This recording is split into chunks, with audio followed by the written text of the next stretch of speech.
¿Juráis o prometéis desempeñar fielmente el cargo de presidente de la República?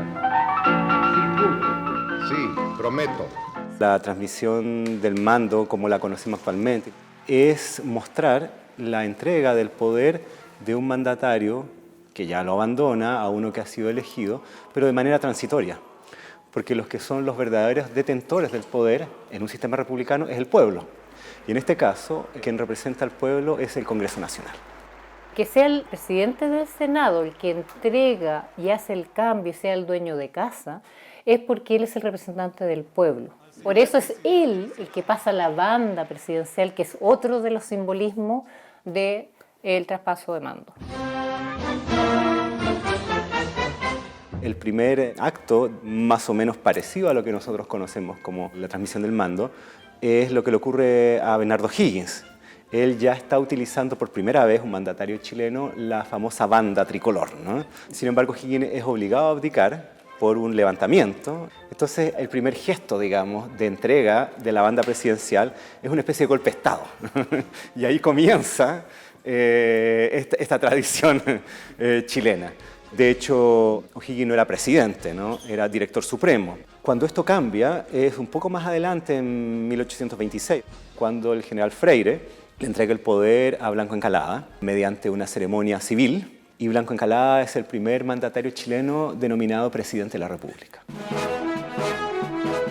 La banda viene de Europa, viene heredada desde allá. La mayoría de la realeza tiene cargos de Fuerzas Armadas. Las Fuerzas Armadas ocupan distintos símbolos, entre ellos estas bandas y estas medallas, y de ahí se adaptó y se ha ido adaptando, y sobre todo en Latinoamérica más que nada se ocupa esto de la banda presidencial y que generalmente lleva los colores de los emblemas patrios.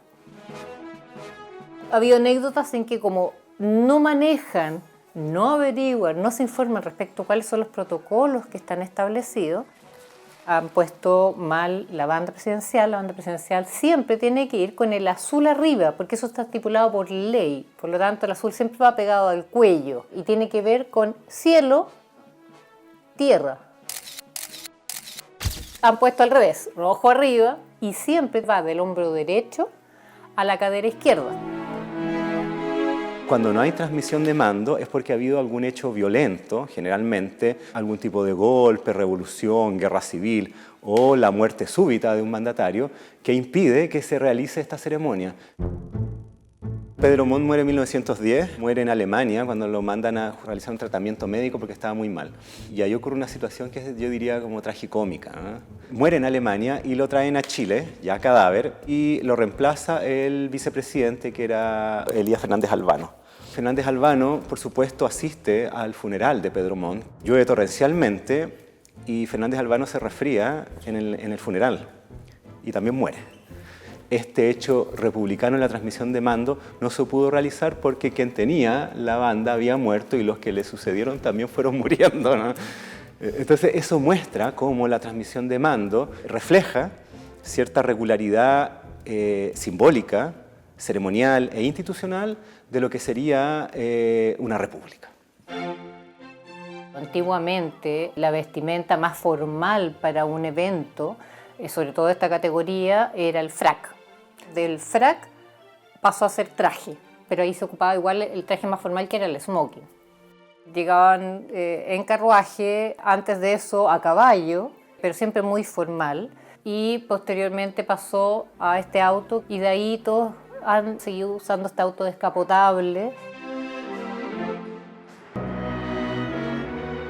Bueno, se realizaba en muchos lugares. Hubo otras sedes, por ejemplo, una que se utilizó mucho y donde se realizó, por ejemplo, la primera Junta de Gobierno y otras varias ceremonias de este tipo, es el que se llama el Palacio del Consulado, que es el actual Museo de Arte Precolombino. Y a partir de la década del 1870, si no me equivoco, en el Congreso Nacional aquí en Santiago, hasta su clausura por el golpe de Estado y luego con el retorno a la democracia en el Congreso Nacional, ahora en Valparaíso, construido por Pinochet.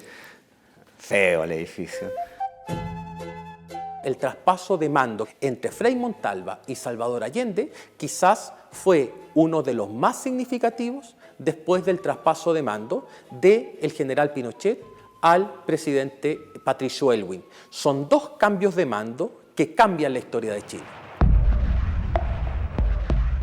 El asalto, bombardeo, cañoneo, ¿no?, del Palacio de la Moneda provoca que se destruya una serie de documentos y de símbolos republicanos muy importantes.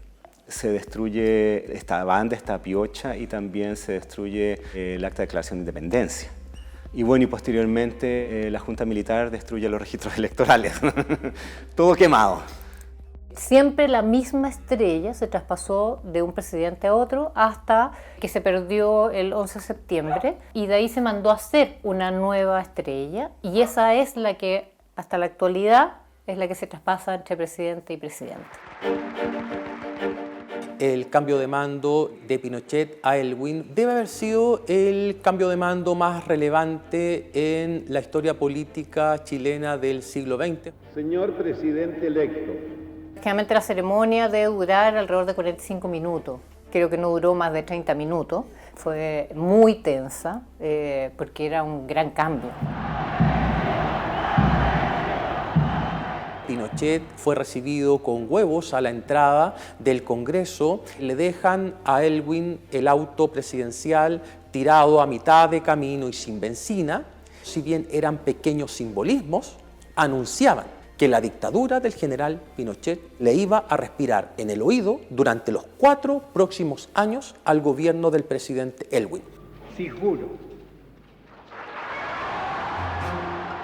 Y pasó que él no quería tener mayor contacto, al parecer, con Aylwin y hasta el final, que casi que lo obligaron a ir y que le pasara la piocha. De hecho, creo que ni siquiera él fue el que le terminó de poner la piocha. Y fue todo muy rápido, fue como una cosa así que todo así como, bueno, ya, pues, o sea, si es lo que queda y lo que hay que hacer.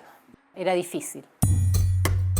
En otros países de la región, en Argentina o en Perú, estos cambios de mando son mucho más conflictivos. En ese cambio de mando entre Cristina Fernández y Mauricio Macri no se genera la tradición republicana de ese país de traspasar el bastón presidencial y en la práctica eso está demostrando las diferencias personales entre dos líderes y casi la odiosidad entre dos Argentinas. Otro ejemplo muy claro al respecto es el cambio de mando. En Perú, cuando asume Alberto Fujimori, existía un amplio descontento por la gestión de García y de ahí que prácticamente no lo hayan dejado realizar en paz el cambio de mando.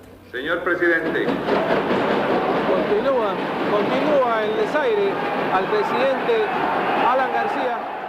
Presidente, ¿cómo está usted? Muy buenas tardes. Oiga, muy buenas tardes. Quería en primer lugar felicitarla. Durante periodos de estabilidad política, estas prácticas de amistad cívica son más o menos usuales. Todos deberíamos tener ese comportamiento. O sea, yo puedo pensar políticamente diferente a ti. No puedo aceptar ciertos comportamientos tuyos, pero eso no significa que yo te agreda o que te quite el saludo. No tiene que ver con protocolos normados por ley o por el ceremonial del cambio de mando. No, tiene que ver con educación. Ha habido de todo, ¿eh? Por ejemplo, hay una famosa, en 1840. Resulta que Bulnes iba de candidato a la presidencia por el Partido Conservador en esa época y su contendor era Francisco Antonio Pinto, el liberal. Llega Bulnes de la guerra como héroe y Pinto, que era su contendor, pero que también había peleado en las guerras de independencia, decide ir a saludarlo como un gesto de amistad cívica y para felicitarlo por sus triunfos militares. Bulnes le agradece, se sorprende la visita de Pinto y días después decide visitarlo de vuelta a su casa. Y no estaba Pinto, pero estaba la hija de Pinto, ¿no? Una señorita llamada Enriqueta. Bueno, según se cuenta, Bulnes cayó fulminado por los encantos de Enriqueta y en medio de la campaña presidencial va a pedirle a su contendor político la mano de su hija.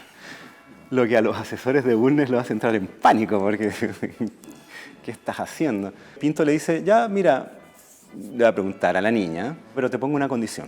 Se hace el matrimonio, vamos a las elecciones, que sean limpias, pero aquel que gane convoca al gobierno al que pierda.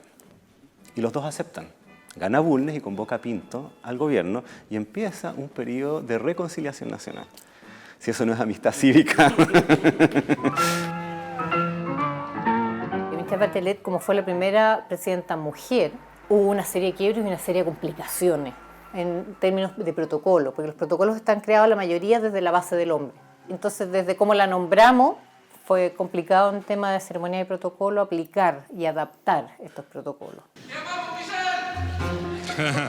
Eso salió absolutamente porque lo más permitido que se puede es aplaudir en el fondo. Entonces ella llegó y tiró la talla, porque entre el nervio que había, la situación y todo, dijo, hay que pedirle el teléfono. ¿Ah?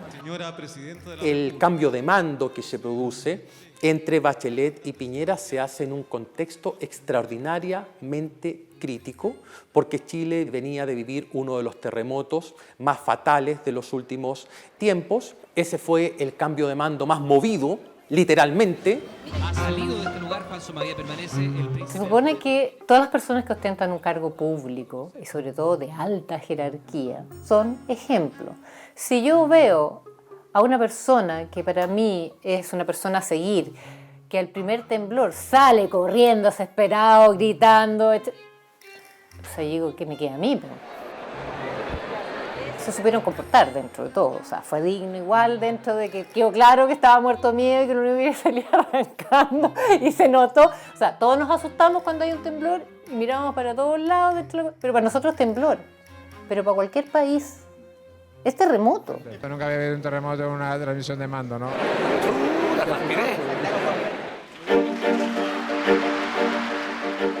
Yo trataría de mantener ciertos ceremoniales porque se ha ido perdiendo un poco el respeto a todos nuestros representantes. La forma de referirnos a los senadores, diputados, más a nuestro presidente de la República, es honorable y ostentan ese vocativo porque supone que son el ejemplo a seguir y son los que más deben cuidar todo lo que hacen y cómo lo hacen. Eso se ha perdido y por lo tanto la gente cada vez los respeta menos. Bueno, yo diría que este cambio de mando marca justamente el fin de un ciclo político ya de varias décadas, que es justamente el de la alianza entre el centro y la izquierda. Y ahora lo que parece que viene es una especie de apertura, ¿no?, de las distintas opciones políticas y el surgimiento de nuevas ofertas. Estas tradiciones se deben mantener porque es lo que va sosteniendo a la política más tradicional ante la evidencia de que el arraigo de los chilenos con la política es cada vez más bajo. Por lo tanto, dañar estas instancias implicaría jugar con las tradiciones que se han construido durante tantos años en Chile.